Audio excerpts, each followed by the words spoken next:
chers élèves, les troncs communs, mes chers abonnés, j'espère que vous êtes en bonne et parfaite santé.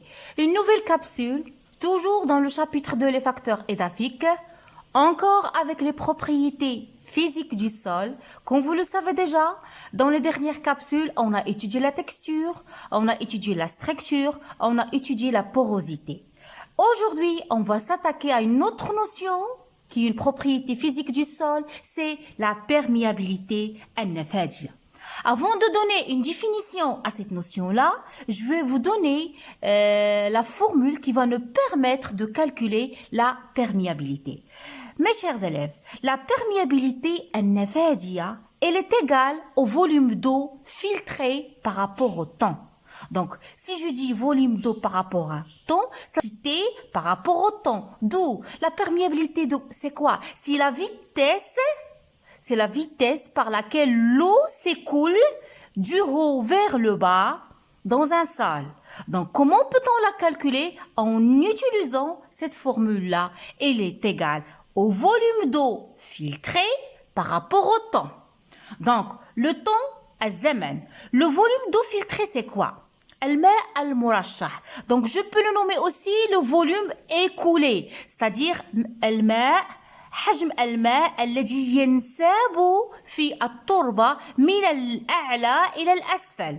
Comme je peux le nommer le volume de gravité. الماء الانجذابي. ما معنى الماء الانجذابي? C'est l'eau qui s'écoule sous l'effet de la gravité. هو الماء الذي ينساب بفعل الجاذبية. Donc, retenez bien cette relation que la perméabilité, c'est le volume d'eau filtré par rapport au temps. Qu'est-ce que c'est le volume filtré? C'est le volume écoulé, c'est le volume de gravité. Je vais vous donner un petit exemple qui va vous permettre de la calculer. Après, on va passer à un exercice d'application. Comme vous voyez, ça, c'est un protocole expérimental que j'utilise pour calculer la perméabilité. J'ai pris un tube qui est ouvert. Comme vous voyez, il est ouvert du haut et du bas, des deux extrémités.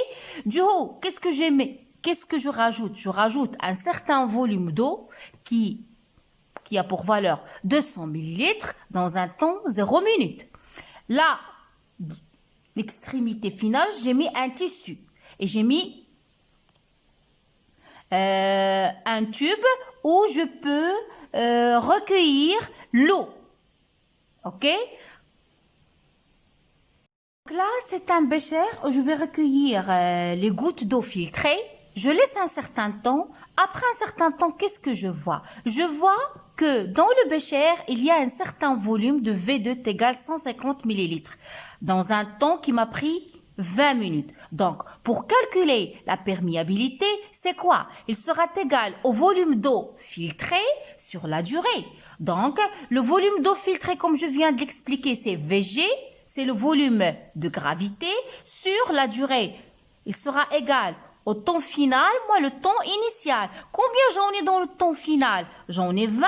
Le temps initial, c'est 0 minutes. Donc, il sera égal à 150 ml par 20 minutes. Donc, la perméabilité pour ce sol sera égale à 7,7 ml par minute. À ne pas oublier l'unité. Vous faites attention pendant le calcul. Donc, récapitulons tous ensemble, mes chers élèves, ce qu'on vient de voir.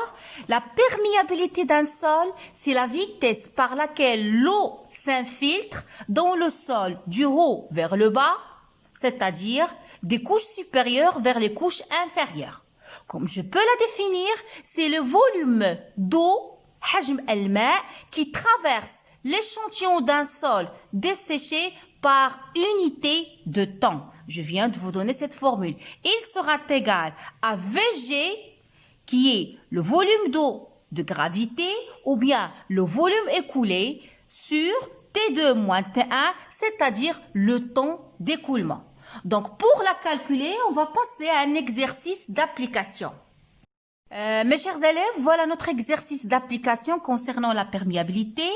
Les données des exercices. Mettre 3 échantillons du sol desséché, S1, S2, S3, dans 3 tubes ouverts des deux extrémités. Comme vous voyez, un tube, 2 tubes, 3e tube qui sont ouverts des extrémités et qui sont fermés en bas par un tissu perméable.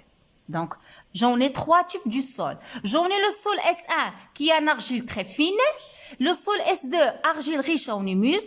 Le sol S3, c'est sable grossier. Qu'est-ce qu'on fait? On verse une quantité d'eau, 100 ml d'eau distillée, dans chaque tube. Dans chaque tube. Puis on note pour chaque tube le ton T1. Qu'est-ce que c'est le ton T1? Le ton T1, il correspond à l'apparition de la première goutte d'eau de gravité. يعني أول قطرة من الماء الانجذابي التي ستظهر هنا على مستوى هذا الإناء, ça correspond au ton T1. Et le ton T2, il correspond à la dernière goutte d'eau filtrée.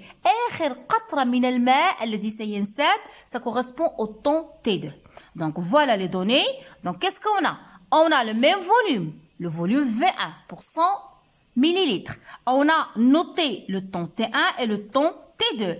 Et qu'est-ce qu'on recueille dans ce bécher? Comme vous voyez, on recueille le volume de gravité qui se coule sous la gravité pour le sol S1 qui contient l'argile très fine, le sol S2 qui contient l'argile en humus et le sol S3 qui contient le sable grossier.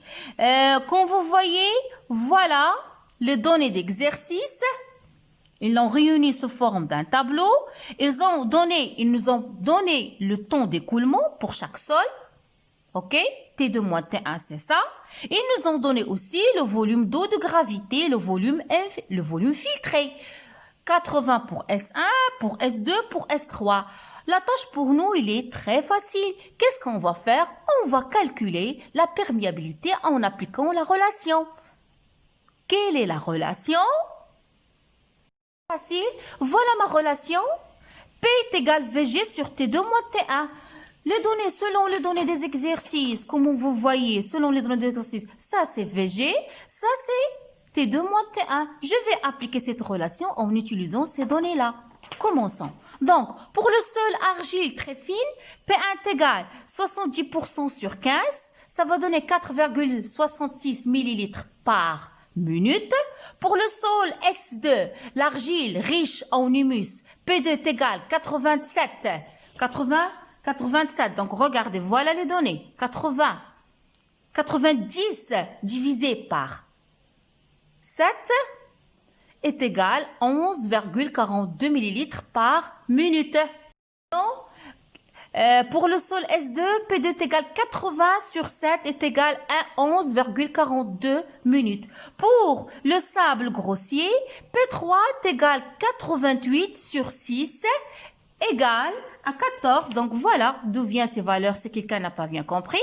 88 sur 6 est égal à 14,66 millilitres par minute. Et de cette manière-là, on a calculé la perméabilité. La deuxième question, c'est interpréter ces résultats-là. Donc, qu'est-ce que je peux noter? Qu'est-ce que je peux dire? Je peux comparer. Je peux classer la perméabilité de ces trois sols. Lequel il a une perméabilité très élevée? Effectivement, le sable grossier. Vous vous rappelez? ماذا قلنا بخصوص التربة الرملية؟ فهي تربة راشحة للماء، يعني نفاذية جد نفوذة تسمح بمرور الماء بسرعة. Donc, la perméabilité du sol S3, le sable grossier, 14,66, supérieure à la perméabilité du sol S2, 11,42, le sol riche en humus, qui est supérieure aux perméabilités du sol S1, qui a 4,66 millilitres par minute. Ça, c'est clair. Maintenant, essayons d'interpréter ces résultats. Si je parle du sol S1, qui contient de l'argile très fine, et si je parle du sol S3, qu'est-ce qu'il contient le sol S3? Le sol S3, il contient du sable grossier. Pourquoi la perméabilité de ce sol-là, elle est inférieure à ce sol-là? Donc, qu'est-ce que vous pouvez me dire? Donc, comme vous voyez, le sol S1, il est formé d'argile, c'est-à-dire il est constitué des éléments qui sont fines. Et comme vous le savez, les éléments fines ne laissent pas l'eau s'écouler. On a vu ça facilement, alors que les éléments grossiers qui se trouvent au niveau du sable, ils laissent l'eau s'écouler librement. Donc, comme conclusion, qu'est-ce qu'on peut dire? Plus la taille des composants du sol est grande, comme le cas du sable, plus la perméabilité est importante. retenez ça s'il vous plaît. كلما كانت العناصر المكونة للتربة ذات حجم كبير كلما كانت النفاذية جد مهمة. Plus la taille des composants du sol est grande, plus la perméabilité est importante. Ça c'est clair. Vous allez me dire, qu'est-ce qu'on peut dire concernant le sol S1 et S2? Comme vous voyez le sol S1, on a l'argile très fin et le sol S2, on a l'argile riche en humus. Donc, et pour l'argile riche en humus, on a une perméabilité qui est très élevée. Vous allez me dire, pourquoi maîtresse? On doit trouver une perméabilité très faible. Pourquoi? Parce que, qu'est-ce qu'il y a ici pour le sol S2? Oui, on a l'humus. Donc, retenez, bien que S1 et S2, ils sont formés d'argile. Ok? La perméabilité de S2, elle est supérieure à la perméabilité de S1. On vient de le faire. 11,42, elle est supérieure à 4,66. Pourquoi ça? Retenez, c'est la présence d'humus. Donc l'humus, il améliore la perméabilité d'un sol. Retenez mes chers élèves que l'humus, il améliore la perméabilité d'un sol.